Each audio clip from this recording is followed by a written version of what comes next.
Olá, tudo bem? Nosso grupo irá apresentar o trabalho sobre perícia contábil extrajudicial como ferramenta de gestão financeira. O nosso trabalho estará disponível no 31º EPAC, Encontro de Profissionais e Acadêmicos de Contabilidade. Nosso grupo ele é composto por Atílio José Domingues do Nascimento, eu, Carlos Eduardo de Souza Andrade, Caroline dos Santos Sabino, Johnny Santana dos Santos, Marcos Vinícius Rodrigues da Silva, Natália Andrade Rodrigues dos Santos e Victor Alexandre Guzmán Custódio. Agora, a Carol vai dar início no nosso tema.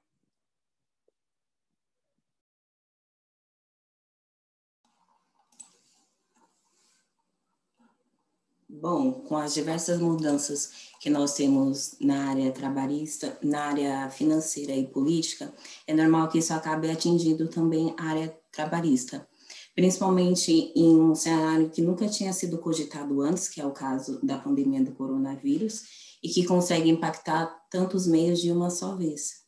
Além disso, nós temos aquelas empresas que têm o pensamento de que os direitos dos seus empregados são algo que não colaboram com o crescimento da organização ou também que não é algo relevante. Assim, eles acabam não cumprindo as suas obrigações trabalhistas. Em contrapartida, nós temos aqueles funcionários que não cumprem com a política da empresa e também não cumprem com seus deveres trabalhistas.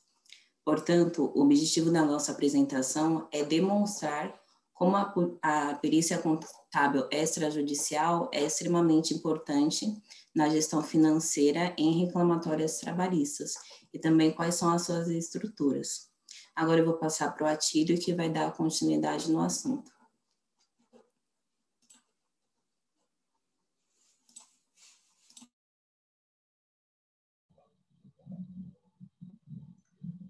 Bom, vou falar um pouco sobre perícia contábil, o conceito de perícia. O conceito dela se refere a uma prova por técnicos ou conhecedores de áreas específicas, promovidas tanto pela área policial quanto pela área judicial. A sua finalidade é mostrar a justiça sobre o fato em questão, levar conhecimento técnico ao juiz através de documentos e materiais legais, produzindo provas para auxiliar no convencimento para que o fato tenha um esclarecimento verdadeiro. A perícia contábil é um instrumento que elabora um documento, laudo pericial ou parecer pericial, e a partir desse procedimento específico, visando levantar elementos de prova necessários para comprovar ou não a ocorrência de algum fato relacionado a valores ou contabilidade. O nosso tema vai falar um pouco sobre a perícia extrajudicial, que eu vou detalhar um pouco agora. Ela é realizada fora da esfera do judiciário, contratada por necessidade, podendo ser escolhida pelo interessado ou por ambas as partes. Ela tem 3 características específicas, que é a demonstrativa, demonstra a veracidade ou não do fato ou coisa previamente especificada. Discriminatória, colaborar nos termos justos com os interessados dos envolvidos na matéria duvidosa ou conflituosa. Ou comprobatória, comprovar as manifestações patológicas da matéria, por exemplo, fraude, desvio ou simulações. Agora vou passar para o Eduardo falar um pouco sobre as prerrogativas profissionais.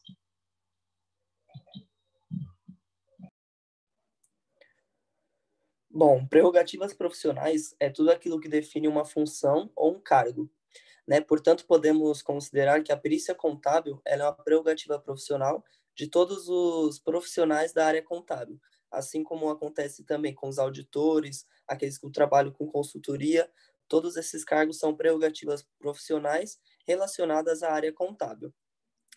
E, segundo o artigo 156 do CPC, o juiz deve sempre estar acompanhado de um perito, sempre que o juiz não tiver conhecimento técnico ou científico da área que está sendo periciada. Por isso, é importante a presença do Cadastro Nacional de Perito Contábil, onde o perito ele deve ter registro desse cadastro para que se possa cumprir com maestria o seu trabalho. E esse cadastro, ele é obrigatório para que se possa atuar como perito, né? Portanto, é necessário ter o registro ativo no CRC, consequentemente, ter a conclusão do curso em Ciências Contábeis, além de necessário ser aprovado no exame do EQT, que é o Exame de Qualificação Técnica para Perito Contábil. Além de ser obrigatório, o cumprimento do programa de educação profissional continuada, que mostra com se o perito ele está dentro das novidades da área e para que ele possa sempre estar hábil e pronto para atuar em qualquer área periciada. Agora eu vou falar um pouco da perícia contábil dentro dos cálculos trabalhistas. A perícia contábil dentro dessa área, ela atua numa área importante que atua dentro quando apresenta risco inerentes à atividade empresarial. Isso é, quando a empresa ela acaba tendo alguns passivos trabalhistas, seja com seus funcionários, seja com terceiros, e ela acaba podendo ter vários riscos diante disso, como crises financeiras e até mesmo chegar à falência. Portanto, alguns desses casos são os processos trabalhistas mais comuns. É o não pagamento de hora extra, quando o funcionário ele trabalha acima da sua carga horária, a ausência do intervalo de descanso, ou também conhecido como horário de almoço, a ausência do intervalo de jornadas que o funcionário deve ter entre um dia e outro, que é de 11 horas, a ausência de vínculo empregatício, tendo em vista que sempre que se há uma submissão, é necessário ter a presença do vínculo empregatício, não pagamento de periculosidade, insalubridade, o não recolhimento de FGTS e entre outros. Por isso, é sempre importante o perito ele ter o conhecimento das áreas trabalhistas, né, bem como o CLT, e vale também lembrar que a perícia no cálculo trabalhista ela é usada apenas para se diagnosticar se está sendo realizado de maneira correta. Portanto, ela não possui o caráter investigativo dos cálculos. Agora, a Carol vai dar continuidade falando um pouco para a gente das noções da estrutura da Justiça do Trabalho.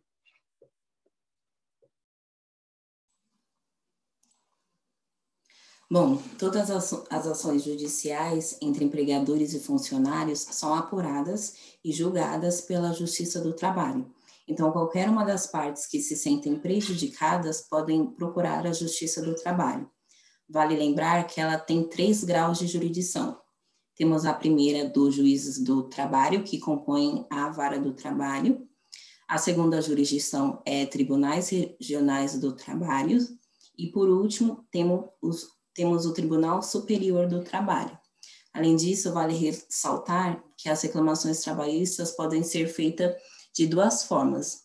A escrita, com auxílio de um advogado ou sindicato, e temos a reclamação verbal, que é um pouco mais detalhista, porque a pessoa ela precisa se dirigir à vara do trabalho, no setor de atermação e reclamação, e além dos seus documentos pessoais, também precisa levar provas que comprovem tudo aquilo que foi alegado. Vale lembrar também que as fases do processo são em 3. São processos do reconhecimento, trânsito em conjugado e o processo de execução. Agora eu vou passar para o Victor, que vai dar a introdução no processo de reconhecimento.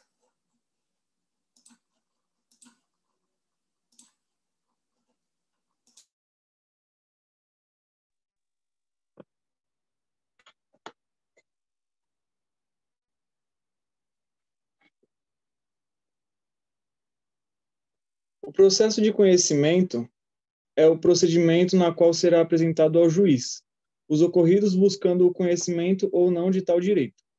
O processo de conhecimento é composto por 3 partes. Na primeira, apresentamos os pedidos fundamentados, contestação, onde é apresentada a defesa na parte envolvida. Instrução processual, onde são apresentadas pelas partes envolvidas a informação e veracidade dos fatos. E, ao final, a decisão do juiz após a análise dos pedidos, provas e fundamentos das partes. A segunda, caso haja discordância das partes ou se sintam prejudicadas, pode-se exigir uma revisão do julgamento, de primeira instância junto ao TRT, de sua região. A terceira parte é onde os recursos com fundamentada violação aos acordões, as declarações de qualquer TRT será avaliada pelo TST. Agora eu vou passar para o Jones, que vai falar sobre trânsito em julgado e processo de execução.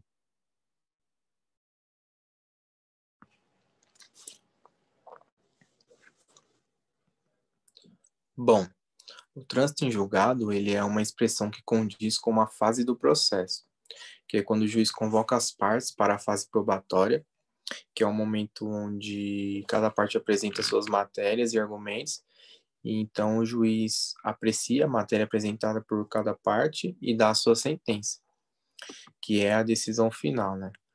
E é nesse momento que acontece o trânsito em julgado. E a partir desse momento em que o juiz dá a sua decisão final, o que foi decidido por ele é imutável. E a partir desse momento também que começa o processo de execução, que nada mais é do que o cumprimento da sentença dada pelo juiz. E é aí também onde a parte perdedora vai arcar com todas as custas do processo. Agora eu vou passar para o Marcos, que ele vai falar sobre riscos inerentes.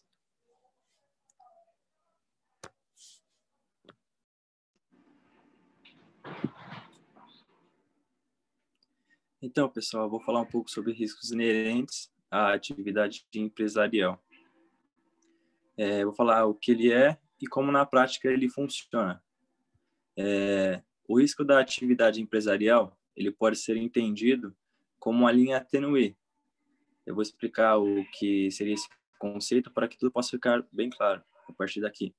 Linha tênue ele é uma expressão usada para indicar a proximidade ou semelhança entre dois conceitos distintos.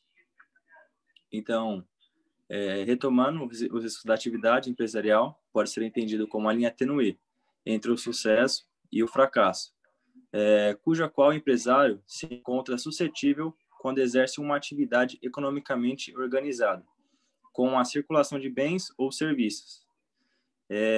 Desta forma, sendo o empresário o único a usufruir dos ganhos provenientes do sucesso do exercício de tal atividade, deverá o mesmo arcar também com a situação oposta, isto é, com as perdas decorrentes do fracasso. Assim, o empresário ele jamais poderá transferir o risco da perda a terceiros, quer sejam seus empregados, quer sejam seus consumidores.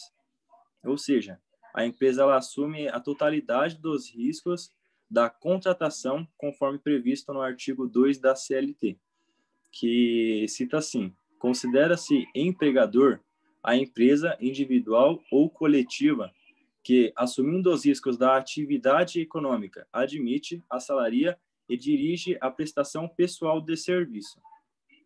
Agora eu vou passar para o Vitor, que ele vai dar continuidade falando sobre exclusividade da perícia contábil.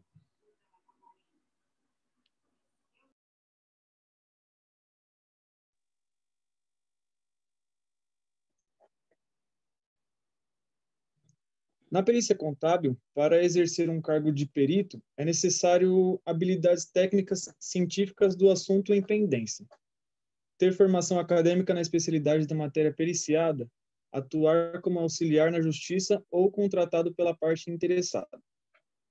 Nas redações da NBC PP 013, descreve-se que perito é o contador, registrado em Conselho Regional de Contabilidade, que exerce a atividade pericial de forma pessoal. Perito oficial é o empregado na função pertencente a órgão especial do Estado, destinado exclusivamente para produzir perícias. O perito do juízo é nomeado pelo juiz, árbitro ou autoridade pública ou privada para exercer da perícia contábil. E perito assistente é o contratado e indicado pela parte em perícias contábeis, considerando que o perito contador assistente é de confiança do réu ou do autor dos atos do processo. Não cabem a eles impedimento. O profissional que rege a perícia contábil necessita ter capacidades, sendo elas legais, profissionais, éticas e morais. Ainda aprecia que o perito precisa ser habilitado legal, cultural e intelectualmente, e ainda possui virtudes morais e éticas com tal compromisso com a verdade. Agora eu vou passar para o Jones, que ele vai falar da perícia contábil extrajudicial nas fases do processo.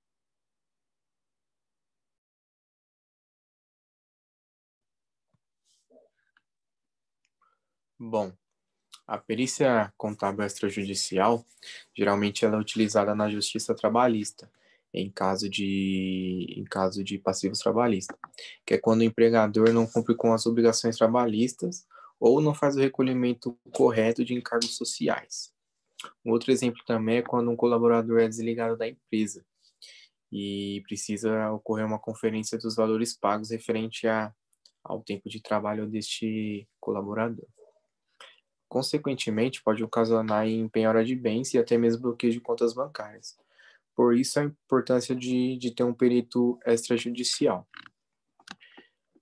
que vai ajudar na fundamentação entre o setor judiciário da empresa, onde o perito atuará buscando quantificação de valores e também buscando sempre a verdade, né? Agora eu vou passar para o Atílio, que vai falar sobre algumas fases do processo.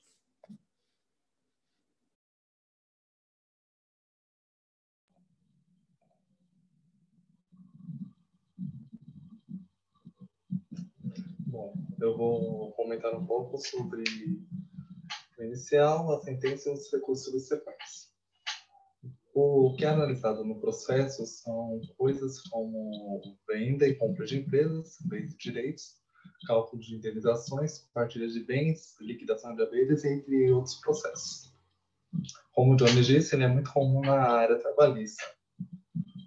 Vou comentar um pouco sobre o que se pede na elaboração do laudo, que é análise de documentos, livros, transações e certificações, realização de vistorias, que podem buscar informações através de entrevistas com pessoas ligadas à questão analisada.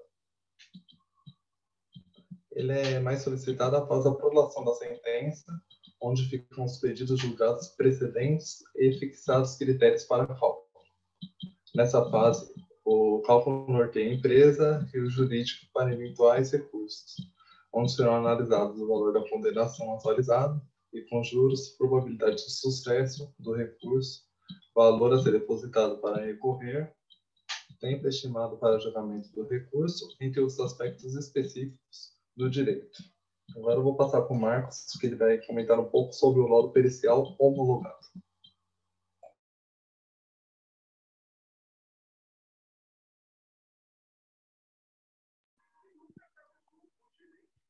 Então, pessoal, dando continuidade, eu vou falar sobre o laudo pericial homologado. Primeiramente, eu vou dar início falando o que é o laudo pericial contábil. Ele é o julgamento ou pronunciamento baseado nos conhecimentos que tem o profissional da contabilidade, em face de eventos ou fatos que são submetidos à sua apreciação. Segundo as normas brasileiras da contabilidade, T13 da perícia contábil, regulamentado pela resolução no número 858, em 1999, em seu item 13.5, ele define o laudo pericial da seguinte forma: o laudo pericial contábil, ele é a peça escrita no qual o perito contador expressa de forma circunstanciada, clara e objetiva as sínteses do objetivo da perícia, os estudos e as observações que realizou, as diligências realizadas, os critérios adotados e os resultados fundamentados em suas conclusões e as suas conclusões. Já no processo de homologação, um laudo contendo objetividade, rigor científico, citação de normas legais, concisão, argumentação, exatidão e clareza, certamente será um laudo bem aceito pelo magistrado e podendo ampará-lo em sua decisão para a justa resolução da lide. Sendo assim, atendidos todos esses aspectos, ocorrerá resultando na homologação do laudo pericial. Citando aqui a homologação, eu vou estar passando também para vocês estar entendendo melhor o significado, que homologação, no caso, quer dizer aprovação, ratificação ou conformação por autoridade judicial ou administrativa de certos atos particulares, a fim de quem possa se investir de força executória ou se apresentar com validade jurídica. Após a homologação, uma vez que foi apresentado o quantum devido pelo perito contábil judicial e após de homologados os valores apresentados no laudo pericial contábil, é cedido o prazo de 48 horas para a realização do pagamento do valor homologado. Nesse tempo disponibilizado, o empregador ele deverá conferir os cálculos apresentados pela perícia judicial, apontando matérias para manifestações e discordâncias ao valor cobrado. E se caso houver embargos, deverá apresentar cálculo apontando valores também. Importante saber que, se caso houver equívocos no laudo pericial contábil, de posse de apontamentos de matéria para embargos, o departamento jurídico, juntamente com a empresa, analisará se esses equívocos eles têm relevância e o suficiente para efeito de correção e juros que ocorrerá até que se defina o valor final da execução. Para estar concluindo esse trabalho, eu vou estar chamando a Natália agora.